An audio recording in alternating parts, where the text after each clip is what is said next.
Pero maganda din itanong sa atin yun eh. Bakit ba malungkot ako? Dahil maraming tao ang nakakaranas ng lungkot at ng depression. At alam niyo po ba kung ano pa ang nakakalungkot dito sa realidad ng lungkot at depression? Marami pong tao, hindi nila alam ang dahilan kung bakit malungkot sila. Sabi nga, the worst kind of sadness is not knowing why you are sad. At sa tingin ko po, ano ang dahilan bakit nalulungkot ang mga tao? Hindi dahil meron silang nararanasan na problema. Isang dahilan lang yung problema bakit nalulungkot ka, bakit nadidepress ka. Pero malaki ding dahilan bakit nalulungkot at nadidepress sa mga iba. May kulang sa buhay nila. We are sad, we are depressed because something is missing in our lives. Something is lacking in us. At para po sa akin, may tatlong bagay minsan ang nawawala sa atin. Bakit nalulungkot tayo? Bakit marami dyan depressed? Ano po yon? Number one, a lot of people are lacking purpose. Hindi nila alam ang dahilan bakit nabubuhay pa sila. O kung minsan nagiging malabo sa kanila ang dahilan bakit kailangan pa nilang mabuhay dito sa mundo. Amen? Tingnan niyo po yung mga alaga niyo. Meron po ba kayong aso o pusa? May nakita na po ba kayong alaga? Aso man yan, pusa o hayop na depressed?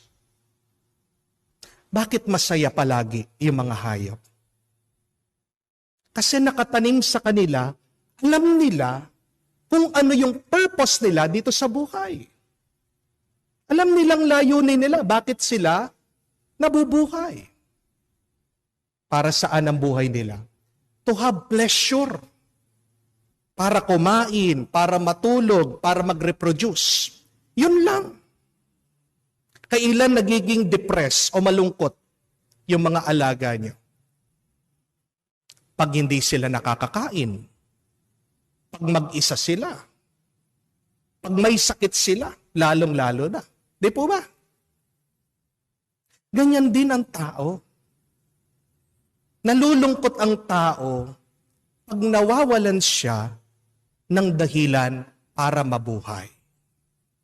Ginawa tayo ng Diyos, hindi lang para kumain, hindi lang para matulog, hindi lang para magpasarap dito sa buhay na ito eh.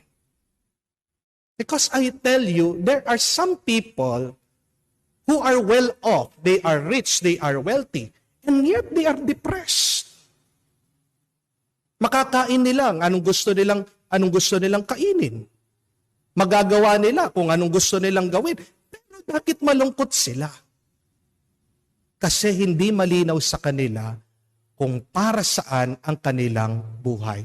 They have lost their sense of purpose in their life. Go back to the first book of the Bible in Genesis. Nung ginawa ng Diyos ang tao, binigyan niya ng layunin ng dahilan para saan ang buhay niya.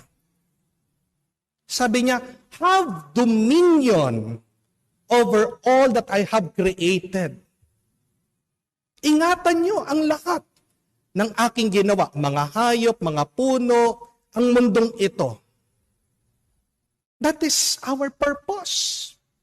Yun yung dahilan bakit nabubuhay tayo dito. Para tulungan natin ang Diyos.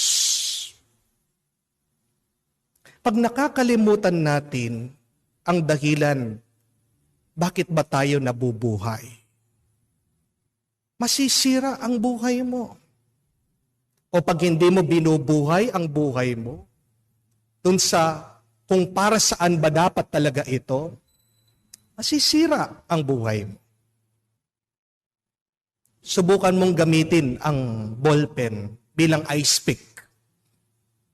Susulat pa ba pagkatapos? Hindi po. Di ba? Subukan mo yung iyong sasakyan. Kargahan mo yan ng mga bato. Kargahan mo yan ng buhangin. Gawin mong truck.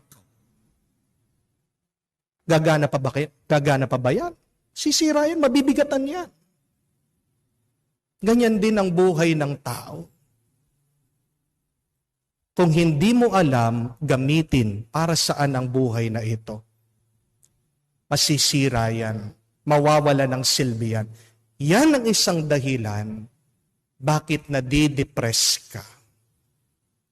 Maaaring meron kang naiisip sigurong dahilan kung para saan ang buhay na ito. But remember, you have to be faithful to the purpose of what God has in store for you. Maging tapat ka sana kung para saan ka ginawa ng Diyos. Yung iba kasi dyan, kala nila, ang buhay nila para kumita lang. Kumikita naman. Pero bakit malungkot pa rin? Because you are not being faithful to your true purpose, to the purpose that God has given to you. Unang-una yan, tanungin niyo sa inyong sarili. What is the purpose of my life? Anong dahilan bakit nabubuhay ako dito sa mundo? At ito ba ay nakaakma, angkop, tapat ba ako doon sa pinapagawa ng Diyos? Tignan nyo nga sa ating ebanghelyo. Binigyan din ng purpose o dahilan ang mga disipulo. Sabi niya, proclaim the kingdom of God. Yan ang dahilan niyo. Bakit pinili ko kayo? Bakit tinawag ko kayo? Ipahayag niyo na ang kaharian ng Diyos ay malapit na. So ask yourself that very important question. Am I clear with my purpose? Alam ko ba ang tunay na dahilan bakit nandirito ako? Pangalawa, meron taong nalulungkot at nadidepress dahil nagkukulang din sa responsibilidad. Kulang sa tungkulin. Pag wala kang responsibilidad sa iyong buhay, malulungkot ka. Tingnan nyo na lang po yung mga matatanda. Pag nag-retire na, lalong-lalo na yung mga nandun sa home for the aged, mag-uumpisa na po yan na humina. Pagkatapos, ilang buwan lang, mamamatay na yan. Alam niyo pong ginagawa nila sa Amerika o doon sa mga home for the aged, binibigyan po ng tissue yung mga matatanda. Anong ginagawa doon sa tissue? Pinapatuklip lang. Dahil po doon, nakakakita po ng panibagong lakas o dahilan yung mga matatanda. Para saan pa sila nabubuhay? Napansin ko po sa simbahan, kung gusto mo ang isang nagsisimba o parokyanos, mag-active sa simbahan, bigyan mo ng katungkulan. Kahit na hindi mo bayaran. Masigasig po. Maagang pupunta yan sa simbahan. Minsan nga, kahit na gumastos sila, gagawin nila. Bakit ganon? Nauubos na nga yung pera nila, pati yung kanilang oras. Di po ba? Kasi meron silang katungkulan. At yung katungkulan na yun, yung nagbibigay sa iyo ng tuwa at ng Galak. Again, my dear friends, go back to Genesis. It's so beautiful that when God created man, He said, work the land. Toil. Magtrabaho ka. Kasi ang tao na walang trabaho, tignan niyo po, naliligaw. Yung tao na hindi nagtatrabaho, anong nararamdaman yan? Wala siyang silbi. Sino ang mapapansin niyo po sa lansangan? Kalat-kalat dyan, yung mga walang trabaho. Dalawa lang naman eh. Yung mga siraulo, o kaya naman yung mga tambay. Di po ba? Yung mga tambay, perwisyo yan. Di po ba? Bakit? Marites eh. Wala na nga ginagawa. Chinichismis pa yung mga iba. Pagkatapos palaging umuutang doon sa tindahan.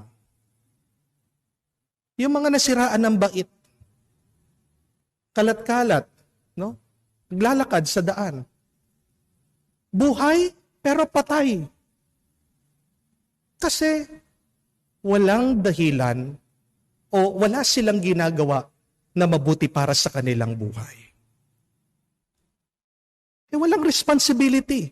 Walang iniisip eh. Di po ba? Kaya tingnan nyo ang ating Panginoon din. Binigyan ng responsibilidad ang kanyang mga alagad at disipulo. Ano sabi niya? He gave them authority to drive out unclean spirits, to cure every disease and illness. Dahil meron silang tungkulin. Itong mga alagad, itong mga disipulo, kahit na anong mga naranasan nilang pagsubok, nakayanan nila. Marami nga dyan pinatay. Di po ba? Pinagbabalat ng buhay, pinugutan ng ulo. Pero bakit lumaban sila? Bakit nagpatuloy sila? Anong nagbigay sa kanila ng lakas? Yung alam nila, merong pinapagawa ang Diyos sa kanila. How about you? While you are alive, what is your responsibility? Kahit na bata pa lang po, sanayan nyo na. Bigyan nyo po ng tungkulin. Bigyan nyo ng responsibility. Kasi pag wala silang ginagawa, mapapariwara ang bata. Amen? That is the second. Look at your life. Am I responsible for something? Because if you are responsible for something or for someone, you wouldn't have any time to be sad or depressed. Amen? Busy ka kasi. Amen? Buong buhay mo, doon mo ibubuhos. Kaya nga, wala ka ng oras para maranasan o para maramdaman na ikaw ay nalulungkot. Pangatlo, kahuli-hulihan. May mga tao din na malungkot, nadidepress. Anong kulang sa kanila? Kaibigan. They lack friendship.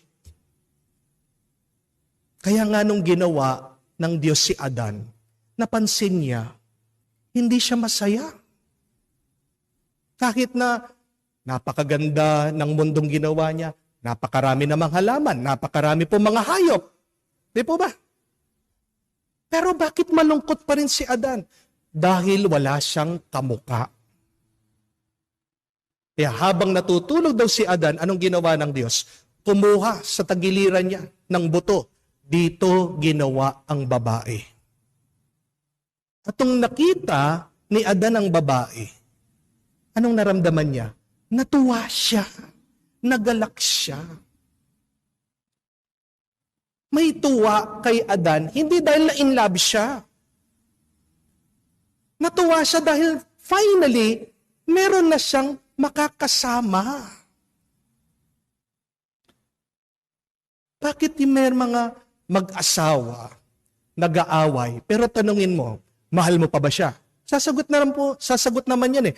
Mahal ko po siya, Father. Pero nag-aaway. Anong problema? Hindi na sila magkaibigan. Napakahalaga po niyan. Kayo po mga magulang, kaibigan niyo ba yung mga anak niyo? Kasi kung kaibigan kayo ng mga anak niyo, hindi magiging pasaway ang mga yan. Amen? Bakit hindi nagkukwento sa inyo? Hindi nagbubukas sa inyo ng problema? Kasi magulang kayo na mga bata, pero hindi kayo mga kaibigan nila.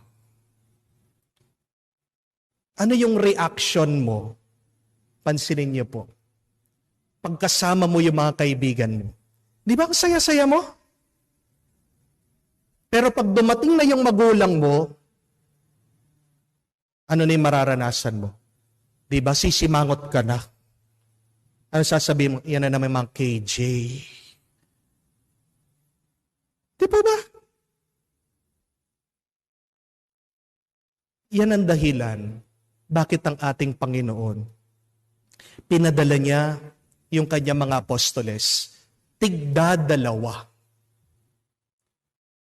Kahit po ngayon sa simbahan, meron mga monasteryo, kahit yung mga monghe nabubuhay na mag-isa,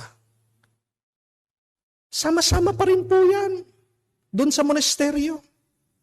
Sama-sama pa rin po sila na nagdarasal. Kasi ang tao, hindi siya pwedeng mabuhay na mag-isa. So ask yourself that question. Are you living alone? Do you have friends? Anong dahilan? Bakit wala kang kaibigan? Bakit dumarami po yung mga addict? Iba-ibang klaseng addiction. Meron na po sa pornografiya. Konting kaalaman lang po ha.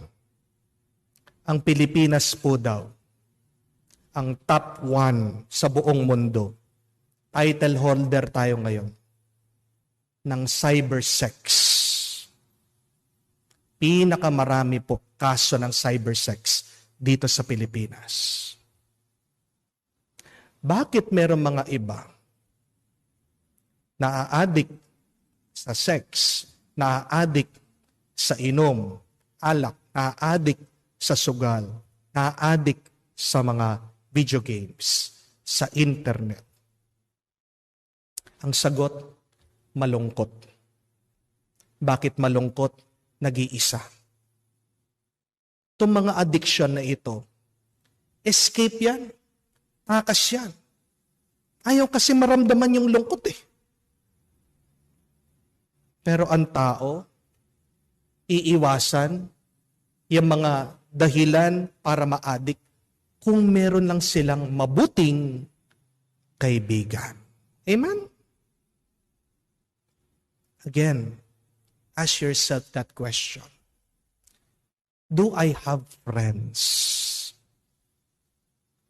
Do I have good friends that I can depend on? Meron ba akong mga kaibigan na pwede kong sandalan? Marami pong tao ang malungkot. At kadalasan, hindi halata na malungkot sila. Amen? Because we can see a person's face, but not their heart. Kaya pagdasal po natin, manumbalik ang tuwa, ang galak sa puso ng bawat isa. Paano? First, by having a clear purpose in our life. Malinaw na layunin, dahilan, bakit ka nabubuhay. Pangalawa, let us pray that we may be faithful to our responsibility in life. Maging tapat ka sa iyong obligasyon, sa iyong dapat gawin sa buhay na ito. Pangatlo, pagdasal din po natin. Nabigyan tayo ng Diyos na mga mabubuting kaibigan na tutulong sa atin, sa ating mga suliranin, sa ating mga problema. Tandaan niyo po ito. Hindi ka ginawa ng Diyos para maging malungkot. Ginawa ka ng Diyos para maranasan mo ang buhay na ito. At sana, maranasan mo ito ng buong tuwa at galak. Amen. Ano po sa tingin niyo ang pinaka-the best drugstore sa buong mundo? Ano ang pinakamagandang pharmacy kung saan ka pwedeng bumili ng gamot at gumaling? Mercury, Watson, o Generica dahil mura? Saan po kayo bumibili ng gamot? Mabibigla po kayo dahil ang pinaka-the best, pinakamagandang drugstore o pharmacy, libre po binibigay ang gamot. At wala po yan sa labas. Nasa loob na natin. Nasan po sa katawan natin? Nasa utak mo. Ang isip mo. Dahil pag may nararamdaman po tayong masama o pag may sakit tayo, ang isip po natin naglalabas ng kemikal para pagalingin ang ating katawan, para bumuti ang ating karamdaman. Halimbawa na lang po, isang gamot po sa kanser ngayon, tinatawag po nilang interleukin-2. Napakamahal po.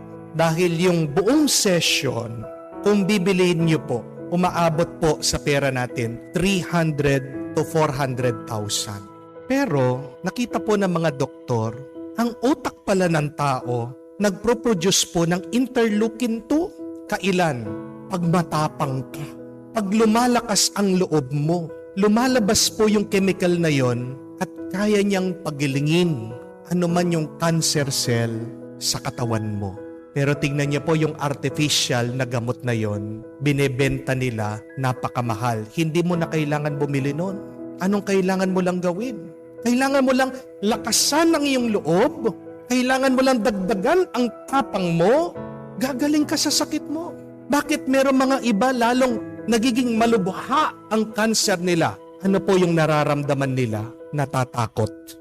Pag takot ka, nai-stress ka, lalo ka manghihina, lalo ka magkakasakit. Amen?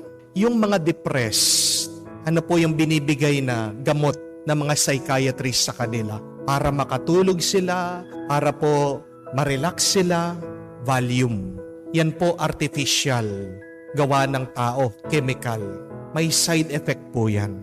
Pero alam niyo po ba, pag masaya ka, merong nilalabas na chemical, ang utak mo, ang isip mo, endorphins. Yan yung nag-i-improve ng mood mo. Kaya nga, minsan parang napakagaan ng iyong nararamdaman. Pansinin niyo po, pag ngumingiti ka, pag tumatawa ka, pag masaya ka, hindi mo na kailangan uminom ng Valium. Ang kailangan mo lang gawin, subukan niyo po, ngumiti ka. Magbasa ka ng joke, manood ka ng comedy, humalaka ka, tumawa ka. Mag-iiba yung mood mo, mag-iiba yung mararamdaman mo. Hindi po ba natin ito papasalamatan sa Diyos? Nang mabuting balita, nasa atin na binigyan niya tayo ng kakayahan na pagalingin ang ating sarili, palakasin ang ating sarili. Tingnan niyo po, dito po sa ating ebanghelyo, inutusan ng ating Panginoon yung paralitiko, yung tao na nakahiga, ang tagal na po niya, nanigas na ang kanyang katawan. Anong sinabi niya sa kanya? Tumayo ka, tumindig ka. Doon sa nangyari sa isip niya, nakinig siya sa ating Panginoon. Siya mismo, gumaling siya. Di po ba? Di naman siya pinainom ng pills. Hindi man siya hinawakan ng ating Panginoon. Bago po noon, sinabihan pa nga siya ng ating Panginoon, huwag kang matakot, huwag kang mangamba. Nakita ng Panginoon, ano ang problema? Bakit nanigas ang taong ito? Bakit na-paralyze siya? Ito ay dahil sa nangyayari sa kanyang isip. Puno siya ng takot.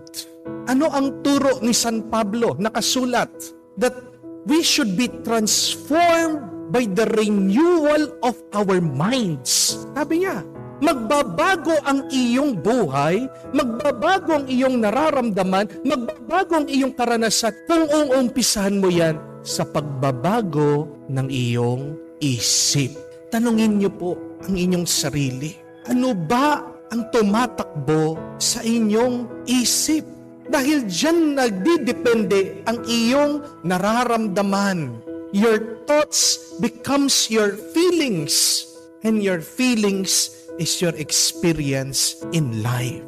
If you have good thoughts, then you have good feelings. And if you have a good feeling, you will have a good experience. Sigurado, meron mga iba sa inyo, sasabihan ako, Father, madaling sabihin, mahirap gawin. Hindi po ba? Pero sa totoo lang po, sinong nagpapahirap sa buhay natin? Kayo, sa inyong mga iniisip. Tignan niyo po, yung inyong pagsasalita. Napakahirap, Father. Paano magiging madali? Ikaw na nga nagsabi, mahirap. Yung mga iba, Father, pagod na ako. Paano ka mapapahinga? Kung iniisip mo, pagod ka palagi. Sinasabi, Father, gusto kong masaya, kaya lang nadidepress ako dito sa utang ko, dito sa sakit ko, dito sa asawa ko. Paano ka sasaya kung wala kang ibang iniisip kung hindi ang iyong problema? Change your mind. You will change your experience. Ang mabuting balita, binigyan ka ng kakayahan, ng grasya ng Diyos. Galingin ang iyong sarili. Itayo ang iyong sarili. Kung ikaw ay nadapa, pwede kang tumindig. Nag-uumpisa yan sa iyong isip. Alam niyo po, yung mga iba na nadidepress, bakit sila nalulungkot? Bakit sila nadidepress? Dahil sa kanilang mga naiisip na malungkot. Pero kailangan nating unawain, isip lang yan. Mga naiisip mo lang yan. Amen? At ang ating mga naiisip, ganito po nyo unawain. Parang frequency lang yan ng radyo. Pag hindi mo gusto yung musika, yung naririnig dun sa radyo, ano pong gagawin nyo? E di palitan mo, pindutin mo, alisin mo, i-turn mo yung knob. Di po ba? Ang mga naiisip natin, unawain nyo po, parang programa lang yan sa TV. Di po ba? Pag ayaw mo yung napapanood mo, anong kailangan mong gawin? E di lipat mo, kunin mo yung remote. Kung wala pa nga yung remote, di pindutin mo ang iyong TV. Eh ngayon nga, sinaswipe lang natin eh. Di po ba? Sa cellphone, sa iPad. Ganyan lang ang gawin mo sa iyong isip. Huwag kang maging biktima ng iyong mga masasamang naiisip. Change your thoughts so that you can change your feelings and your experiences. Pero malungkot na balita at nakakatawa sa atin, ang hilig nating nanonood ng drama. Di po ba? Hindi lang drama, ang hilig nating pinapanood. Ang hilig nating nanonood ng away. Ha? Yung away ng isang sikat na artista ngayon sa bar. Viral. Ang daming nanonood. Pag merong isang misis, sinugod dun sa motel, no? Nahuli yung kanyang asawa, pinagbubugbog. Ang daming nanonood. Bakit hilig nating pinapanood yung masama kaysa sa mabuti? Pero tignan nyo ano yung epekto sa inyo. Pagkatapos mong napanood yun, pagkatapos mong narinig yun, di ba? Nai-stress ka, punong-puno ka ng galit, nanggigigil ka, nanginginig ka. Yan ba yung buhay na gusto natin maranasan? Di ba hindi? Dahil kahit na chismosa tayo, dahil tayo'y curious, no? Likas tayong gusto nating malaman ng mga bagay-bagay. Pero sa kalaliman ng ating puso, ano talagang nanais natin? Ano ba talagang gusto natin? Ang mabuhay na payapa, masaya. Amen? Paano ka mabubuhay na payapa at masaya? Nag-uumpisa yan sa iyong naiisip. Kaya nga ang isang tao na kahit na maliit ang kanyang bahay, kahit nakakaunti ang kanyang kinakahit, at kahit walang laman ang kanyang pitaka, kaya niya maging masaya. Kaya niya maging kontento. Bakit? Kasi yan ang kanyang paniniwala. Di po ba? Pero ang isang tao na kahit na 5 ang sasakyan niya, kahit nakatira siya sa mansyon, kahit milyon-milyon ang pera niya sa bangko, hindi siya magiging masaya. Bakit? Ano ang nasa loob niya? Masama. Pagkakasala. Mga kapatid, kaya naman nating palitan ang channel Kaya naman nating pumili ng ibang pakikinggan at mapapanood sa loob ng ating mga isipan. Kaya mong palakasin ang iyong sarili. Kaya mong pagalingin ang iyong sarili. Kaya mong baguhin ang iyong karanasan. Umpisan mo lang na palaging makinig sa salita ng Diyos.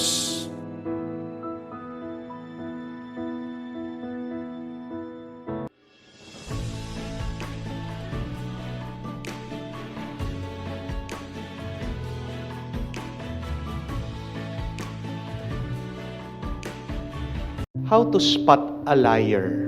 Paano mo malalaman sino yung nagsisinungaling? Lying is a major offense. It is a grave sin. Pang-ilan sa 10 utos, yung do not bear false witness to others. Ayun, nag-google na. 10 utos na lang, hindi pa memorize. It is the 8th commandment. Huwag kang gagawa ng salita laban sa iba. Huwag kang magsisinungaling. But this sin is one of the sins that we most do. Ito yung kasalanan na palagi nating ginagawa. Palagi tayong nagsisinungaling. And why do we do it? We have different motives. Marami nagsisinungaling kasi tinatago nila yung kasalanan nila. They want to save their faces. Meron silang pinoproteksyonan na pagkatao. Ayaw nilang masira kung sino sila. Kaya nga, they put on a mask. Pagsisinungaling, pagkukunwari. Meron din mga iba naninira pag gumagawa ka ng kwento tungkol sa iba. Yan ay pagsisinungaling. Bakit? Siguro naiinggit. Bakit ka naninira? Nagagalit. Gustong magiganti. Meron din mga iba nagsisinungaling. Bakit? Because they want to protect others from unnecessary stress and anxiety. Kamukha na lang, masasabi mo ba sa iyong ina o ama, meron siyang cancer, na ilang buwan na lang, ilang araw na lang ang itatagal niya. Yung mga iba nagsisinungaling to prevent unnecessary stress and anxiety. Nagsisinungaling para hindi na lang mag-alala, hindi na lang sasabihin. But having a reason for doing a sin does not make it good. Tandaan niyo po yan. Hindi ibig sabihin, papaliwanag mo, i-justify mo yung kasalanan. Magiging tama yan. Merong mga kasalanan na kahit na anong paliwanag, kahit na anong dahilan, pag ginagawa mo yan, masama pa rin yan. So, the end is not justified by the means. Kung ito ay masama, masama pa rin ito. Kahit na anong paliwanag mo. Yan, napakahalaga. Tingnan natin, paano natin malalaman na nagsisinungaling tayo? Paano natin malalaman na nagsisinungaling ang ibang tao? 3 bagay lang po. Hanapin nyo ito. Una, ang tao na nagsasalita na wala ang banal na espiritu, sigurado nagsisinungaling yan. Kaya nga, para malaman mo kung nagsisinungaling siya, pray. Magdasal ka, pagdasal mo siya. Hindi niyo po napansin, pag nagbibigay ng testimony o patotoo ang isang tao sa korte, dadalhin nila yung Biblia, hahawakan, they would place their hand on the Bible, swearing an oath to tell the truth and nothing but the truth. Pagdarasal, hindi makakapagsinungaling ang isang tao kung nandiyan ang banal na espiritu. Makukonsensya at makukonsensya siya. Madudulas at madudulas, lalabas at lalabas ang katotohanan. Kaya nga, if you're trying to investigate, trying to know if the person is telling the truth, before asking him or her, pray. Hingin mo ang tulong ng banal na espiritu dahil ang banal na espiritu ay katotohanan. Remember that. Second, look for details.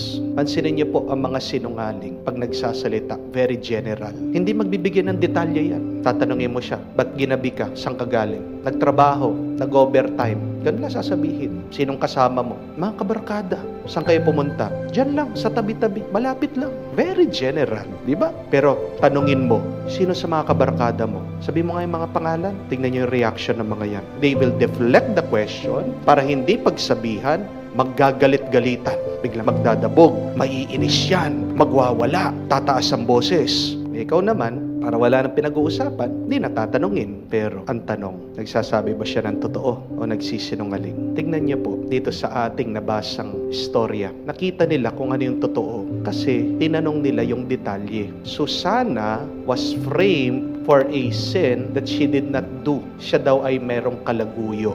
She was being accused by these two elders. Pine-frame up siya nitong dalawang matatandang mahihilig.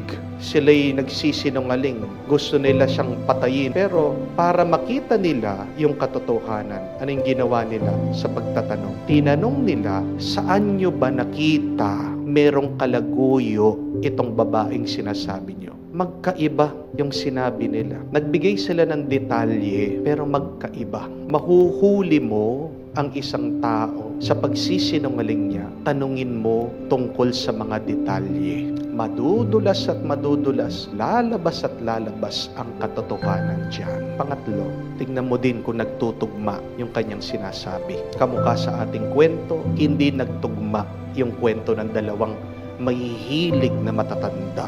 Magkaiba yung mga puno na kanilang binanggit. Yan yung pinakamadali na paraan para makita natin sino ba yung mga sinungaling sa mga nagsasabi ng katotohanan. Minsan, sa buhay lang ng tao, mapapansin mo yan. Kung ano ba yung lumalabas sa kanyang bibig, kung ano ba yung bunga ng kanyang buhay. If the person is inconsistent, hindi tapat, hindi tumutugma doon sa kanyang pananalita, sa kanyang gawa, sinungaling yan. Tandaan po natin yung tatlong yon. Pray for the Holy Spirit, ask for details, and look for consistency. Mahuhuli mo sino yung mga sinungaling doon sa mga nagsasabi ng totoo. But we should not stop there. Ano ngayon pag nalaman mo kung sino yung sinungaling? Hindi natatapos yung trabaho natin dyan. Kailangan natin gawin ay paano ba natin mapapagbago yung mga sinungaling. Kasi ang nakakatakot, pag ang isang tao palaging nagsisinungaling, nagiging katotohanan yung kanyang pagsisinungaling. When a person keeps on telling a lie, the lie is becoming the truth. At nakakatakot yan. Kaya nga, what we should do is, once we have discovered that they are lying, we should not stop there.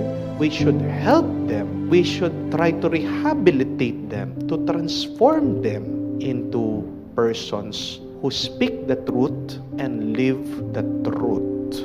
Dahil pag tayo ay nabubuhay sa kasinungalingan, diyan po nabubuo, nagkakaroon ng bunga, nanganganak ang ibang kasalanan. There will be a snowballing effect. Nag-uumpisa sa maliit na kasalanan, pero dahil hindi natin pinutol, dahil hindi natin itinuwid, ano mangyayari? Palaki ng palakihan. Parami ng ibang kasalanan. Remember, lying is just a doorway to other sins. Ang pagsisinungaling ay isang pintuan sa ibang mas malalang kasalanan. Kaya nga, pag nalaman na natin, pag nadiskubre na natin, agad-agad tulungan na natin yung tao, sabihin natin nagsisinungaling ka at gabayan natin siya na mabuhay ng totoo at mabuti.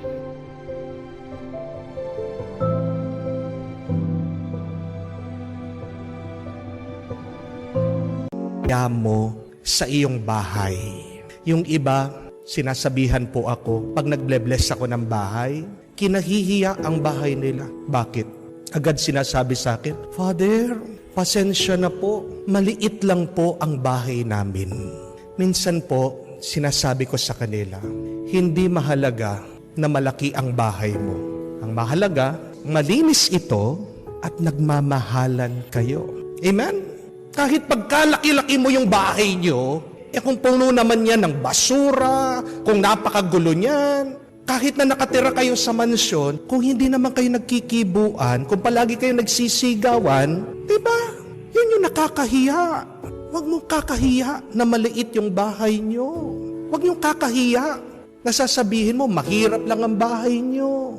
Ang mahalaga, basta't malinis lang yan, at kayong nakatira nagmamahalan. Bakit hindi mo papasukin ang mga tao sa bahay mo? Mas masarap nga na makipagbisita sa ganong bahay, hindi po ba? Kahit na maliit, pero yung nakatira sa bahay, very welcoming. Yung dadatnan mo, napakagalang, napakabait. Papakainin ka kahit ng biskwit, di po ba? Bibisita ka ba sa isang bahay na kahit na napakalaki, doon ka pa lang sa gate, tinitignan ka ulo hanggang paa. Anong mararamdaman mo? Papasok ka pa lang, pinaghihinalaan ka na hold-upper ka o magnanakaw. Papasok ka ba sa bahay na yon na minamaliit ka? Mananatili ka ba dun sa bahay kung naririnig mo nag-aaway yung mag-asawa o yung bata sinisigawan yung magulang niya? Di ba hindi po tayo komportable? Ikaw na mismong mahihiya sa kanila eh. O yung makikipagbisita ka pagkatapos nagrereklamo. Sasabihin, hindi ko naman alam na meron bisita ngayon. Pagkatapos habang binibigyan ka ng pagkain, naririnig mo na nagdadabog, binabagsak yung plato. Pak! Maririnig mo pa. Sinong binibisita natin? Yung bahay? Hindi. Yung mga nakatira sa bahay. Tandaan niyo po yan. Kaya nga, tanungin natin, kayong mga nakatira sa bahay, kumusta na kayo? Kumusta ng tahanan niyo? Is your house a home? Iba yung bahay sa tahanan. Tandaan po natin yan. Hindi lahat ng bahay ay tahanan. Not all houses are homes. First and foremost, let that be our priority. Let us make our houses homes. Do not improve your houses, but improve your family, your relationship with your family. Turn it into a loving home. Ang problema ng napakarami sa atin, pag nagkaroon ng pera, umisa nga walang pera, mangungutang lang eh. Di po ba? Sa SSS o kaya sa 5-6. Basta't nagkaroon lang ng salapi. Paggawa ng ganito, bibili ng ganyan, papagandahin ng kwarto, bibili ng aircon. Pero aanuhin mo yung magandang bahay, malamig na kwarto, kung yung mga nakatira naman, maiinit ang ulo sa bawat isa. May dumi ang kanilang kalooban. Masama ang loob nila sa bawat isa. Improve your home first, not the house.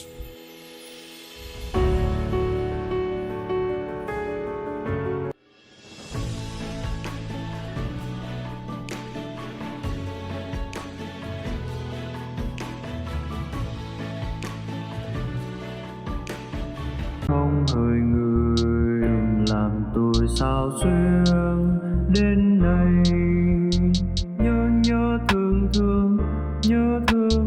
người đã làm tôi buồn, phải làm sao để quên câu chuyện buồn này.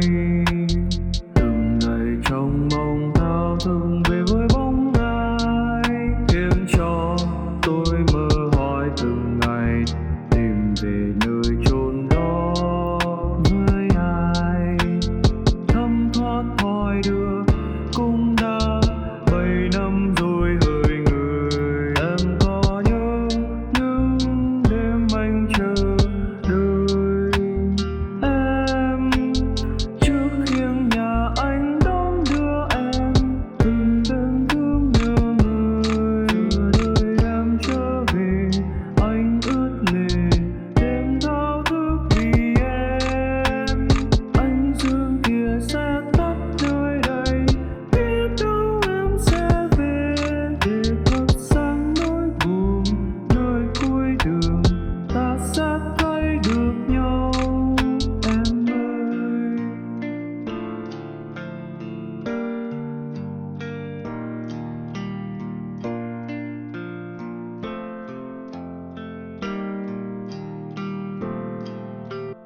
Từng ngày chờ mong bao đêm trong ngóng người.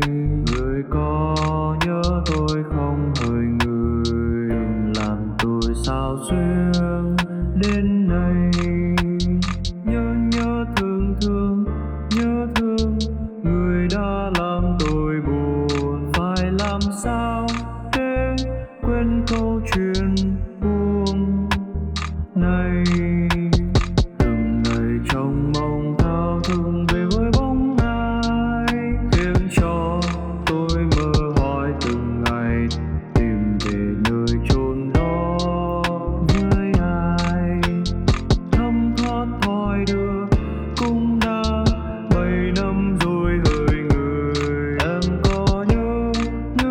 you do not take care of your blessings, you will lose them. Kahit na gaano pa karami yung bendisyon, grasya na tinanggap mo sa Diyos, kung hindi mo iingatan ang grasya at bendisyon na pinagkaloob ng Diyos sa iyo, mawawala ito. Babawiin ito ng Diyos sa iyo. Blessings are not forever. If you do not take care of them, and if you are not worthy for these graces. Oo nga naman, tingnan niyo po, kahit na gaano kakalakas, you have the fullest of health. If you do not take care of yourself, you will lose your health. You will get sick. Hindi mo masasabi na malakas ka forever. Kahit na anong gusto mong kainin, kakainin mo. Darating at darating sa iyong buhay. Manghihina ka. Magkakasakit ka. Take care of your health. If not, you will lose it. Kahit na paano mo sabihin na, mahal namin, Father, ang bawat isa. Yung ang aking asawa, umiiyak pa nung kinasal kami. Hindi ako lolokohin ng aking asawa. Kilala ko ang aking asawa. If you do not take care of each other, if you do not communicate properly, you will lose your love and your relationship. Mawawala ang inyong pagmamahalan. Kahit na sabihin mo, milyon-milyon yung nasa bangko. Marami kang pera, marami kang asset, marami kang ari-arian. But if you do not take good care of these properties, this money, this blessing that God gave you, you will lose them all. Kahit na gaano pa karami ang iyong pera, kung hindi mo ito iingatan, mawawala ito at babawiin ito ng Diyos. Amen? Ito po ang pinapaalala sa atin sa Ebanghelyo. Ang ating pong Panginoon binigyan ng instruction ang mga apostoles. At sabi sa kanila, pag pumasok sila sa isang bahay, at pagkarapat dapat ang isang tao sa blessing, sa bendisyon, sa kapayapaan na binagkakaloob nila, mananatili ang kapayapaan at blessing na ito. Pero pag hindi siya karapat dapat, sabi niya, mababawi, kunin niyo ulit. Mawawala yung kapayapaan, yung blessing na pinagkaloob niyo sa kanila. See? Though God bless us every day, if we become unworthy, God can take back that peace and blessing from us. You cannot hold forever on this blessing, most especially if you do not take good care of it. You will lose this peace and blessing if you're not worthy. Mawawala ang kapayapaan at bendisyon sa buhay mo kung hindi ka karapat-dapat at kung hindi mo iniingatan ito. And I think that is a good question. How can we be more worthy for God's blessing? How can we take good care of the graces that God gives us every day? Tatlong bagay po ang gusto kong tandaan niyo at matutunan niyo. Una, always be thankful.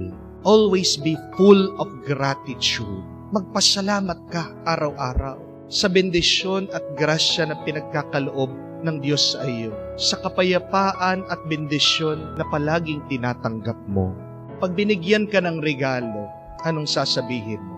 Salamat, hindi po ba? Pag nagbigay ka ng regalo sa isang tao at hindi siya nagpasalamat sa iyo, binigyan mo na siya, nagrereklamo pa siya. Binigyan mo na siya pang galit. Tanong ko po, bibigyan niyo pa ba ng regalo ulit yung taong yon? Hindi na po, di ba? Siya na nga binibigyan mo, galit pa siya. Hindi mo na siya bibigyan. At baka nga sa kakareklamo niya, mainis ka, anong gagawin mo? Ayaw mo naman pala yung binigay ko sa'yo. Sige, balik mo na lang. Bakit binabawi ng Diyos sa atin yung mga blessings na tinatanggap natin? Baka kasi puro tayo reklamo ng reklamo. Wala man tayong pasasalamat sa Diyos. Thank God always for everything, even for small things, and even for our sufferings. Dahil na kahit na paghihirap yan sa tingin mo, kahit na sa tingin mo, masakit yan, your sufferings gives us endurance. Ang ating mga paghihirap, may lakas din dyan. Do you want your blessing to remain? Thank God always. Have a grateful heart always. At secondly, Be humble. Be filled with humility. Matuto kang magpakumbaba. Anong sabi ng ating Panginoong Jesucristo? Those who exalt themselves will be humbled, and those who humble themselves will be exalted. Ang mga marunong magpakumbaba, yan ang mga tinataas ng Diyos. Pero pag mayabang ka, babawiin ng Diyos. Aalisin ng Diyos ang grasya at bendisyon na pinagkaloob niya sa iyo. Ako nga po ngayon, palagi ko naririnig sa mga tao, Father, sikat ka na. Father, napaka-popular mo. Father, kilala ka sa abroad. Pero alam niyo po, at the end of the day, in front of the Lord, I pray for humility. Kasi po alam ko, kahit na gaano ako katanyag ngayon, gaano ako kasikat ngayon, kapopular, kilala ko ng mga tao, isang iglap, mawawala lahat. Amen? Kasi ganyan lang po ang buhay natin eh. Sandali lang. Tao lang tayo. At alam ko po, lahat ng ito galing sa Kanya. And how do I remain humble more than thanking the Lord? I remain humble by accommodating people, by accepting people. Pag merong gustong magpa-picture, magpapa-picture. Kahit na isang oras po akong nakatayo, papapicture po ako dahil ang dami mga tao gustong lumapit sa akin. Sino po ba ako para sabihin ko na ayaw ko magpa-picture? Pag pinakita mo ang yabang-yabang mo, pag pinakita mo ang laki-laki ng ulo mo, sa tingin mo, lalapit pa ba yung mga tao sa iyo? Hindi na. Di po ba? Meron nga po, mga dumadating dito sa parokya. Nagko-commute lang, nanggagaling sa mga malalayong lugar. Pag nalaman ko, nagko-commute lang sila, wala silang sasakyan. Ako pa po mismo, maghahatid sa kanila doon sa sakayo. Gamit po sarili sasakyan. Hindi ko po sinasabi sa sarili ko, sikat na ako, I'm somebody. Hindi ko na trabaho yan. Dapat meron mga iba na mag-asikaso sa mga taong ito. No. Kasi kung gaano mang kabilis yung pagkasikat mo, ganon din kabilis darating ang araw, makakalimutan ka. At tandaan niyo po yun, it is a lesson of humility. Gaano man kabilis na yumaman ka, ganon din kabilis pwedeng gawin ng Diyos, mawala lahat ng kayamanan mo. The more humble you become, the Lord will lift you up. The Lord will add more blessing to you. And the third and the last, share, give, be generous. Hindi darami yung iyong blessing, yung iyong bendisyon. Kung makasarili ka, kung tinatago mo yung blessing ng Panginoon. Kamukha din yan sa pagkain. Itago mo sa rep, itago mo sa cabinet. Huwag mong kainin, ano mangyayari? Masisira, mabubulok. Paano darami yung blessing natin sa buhay kung ayaw mong magbigay? At totoo po, try it. The more that you give, the more that you receive. Do not give, you will lose it. Use it, it will multiply. Kahit na konti lang. Dahil pinapatunayan mo sa Diyos, pag ikaw ay nagbibigay, na ikaw ay karapat dapat pang makatanggap ng mas marami. Ang binibigyan ng Diyos ay yung nakikita niyang makakatulong din sa iba. Share, be generous. Ask yourself this question. Am I worthy for God's blessing? Kumusta na yung mga tinanggap kong bendisyon sa Diyos? Do you want more blessing? Ayan po yung susi. Salamat ka, magpakumbaba ka, at magbigay ka. Makikita mo, makakatanggap ka. Siksik, liglig, umaapaw.